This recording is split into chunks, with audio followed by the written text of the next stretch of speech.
The bell never rings. Lockridge Preparatory Academy closed its doors in 1987 after the infamous detention incident, where 6 students and a teacher vanished during an after-school punishment.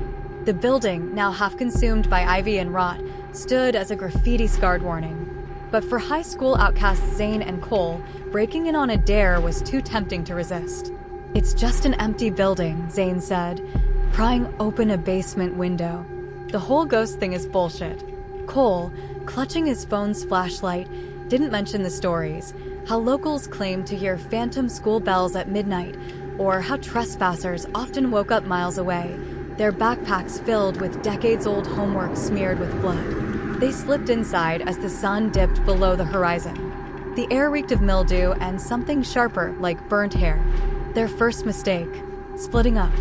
Zane prowled the locker-lined halls, mocking the peeling, no running signs, while Cole lingered in the cafeteria. That's when he heard it, the rhythmic scritch-scratch of chalk on a blackboard.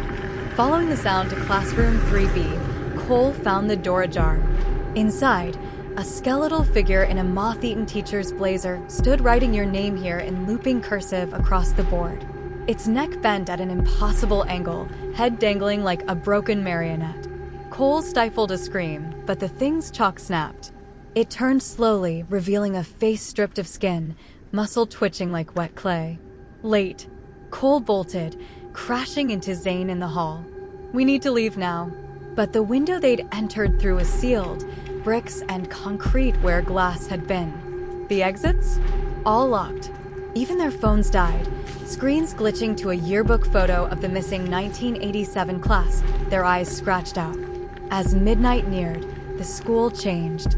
Lockers bled rust-red liquid, the PA system crackling with a distorted rendition of the national anthem. Then the bells began, a shrill, unnatural clangor that made their teeth ache. Doors slammed shut around them, herding the boys toward the auditorium. Inside, rows of shadowy figures sat motionless in the seats, their faces featureless except for gaping mouths. On stage, the skeletal teacher reappeared, flanked by 5 translucent students in ADS-era clothing. Their necks bore thick, bruise-like rings. "Pop quiz," the teacher hissed, voice like nails on slate. "Question 1, why did you come here?" Zane, defiant, spat, "Let us go."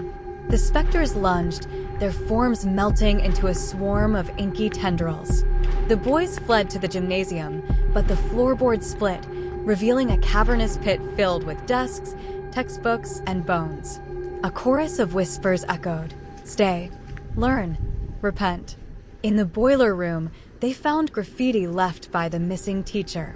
They feed on fear. Play dead. Cole, trembling, smeared grime on their faces and lay still. Zane refused until the lights flickered, revealing the ghostly students inches away, their hollow eyes leaking. Black tears. Too late. The students seized Zane, dragging him into the pit as he screamed. Cole played corpse, tears mixing with filth, until dawn's light crept through cracks. He woke on the school's front steps, unharmed, or so he thought. At school Monday, Cole's skin began peeling, revealing gray, papery flesh beneath. His reflection in windows showed the skeletal teacher standing behind him, chalky fingers digging into his shoulders.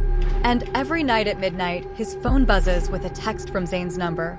"Detention forever. Save me a seat." Rumor has it Lockridge Prep's enrollment grows each year. They say if you listen closely during passing period, you can hear Zane's voice in the static of dead TVs, begging for someone to finish the homework. Click here to watch more videos like this. Like, share, and subscribe, and comment your favorite part. Thank you for watching till the end.